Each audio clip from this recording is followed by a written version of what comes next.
இன்றைக்கு அநேகருடைய கேள்வி, எனக்கு ஒரு அற்புதம் செய்ய மாட்டாரா? எனக்கு ஒரு அதிசயம் நடக்காதா?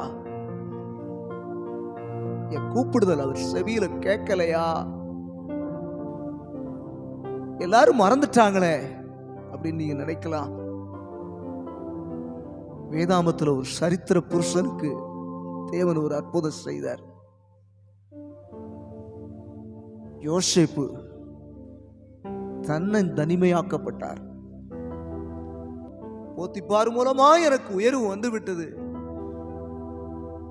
நான் என் தகப்பனுடைய தேசத்திற்கு போய்விடுவேன் அப்படி நினைத்திருக்க கூடும். ஆனால் எதிர்பார்த்ததற்கு மாறாக செய்யாத குற்றத்தை செய்தார் என்று சொல்லி பழி சுமத்தப்பட்டு இன்னும் அவரை உபத்திரவத்திற்குள், இன்னும் ஒரு நெருக்கத்திற்குள் சிறைச்சாலையில் தனிமையாக்கப்பட்டார். அங்கேயும் கதர்தார், எனக்கு ஒரு அற்புதம் நடக்காதா? நான் ஒண்ணுமே பண்ணலையே, நான் இவ்விடத்திற்கு வருவதற்கு எந்த ஒரு குற்றமும் செய்யலையே, எனக்கு ஒரு அற்புதம் நடக்காதா என்று சொல்லி தேவனை நோக்கி கதறுகிறார். சொப்பனம் பக்கத்தில் இருக்கிறவனுக்கு பார்த்து சொன்னார்.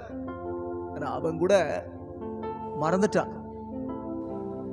நீ வாழ்வடையும் போது என்ன நினைச்சுக்கோப்பா அப்படின்னு சொன்ன போது கூட அந்த மனிதன் மறந்து போனான்.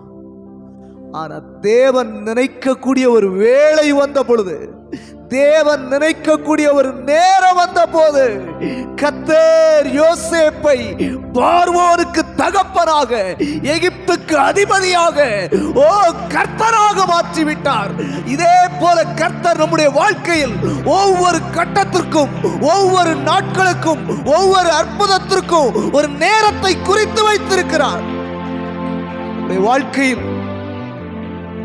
நம்ம ஏமாற்றுகிறவர் அல்ல. ஆண்டவரை பார்த்து சொல்லுவோம், எங்க வாழ்க்கையில உம்மை தான் நம்பி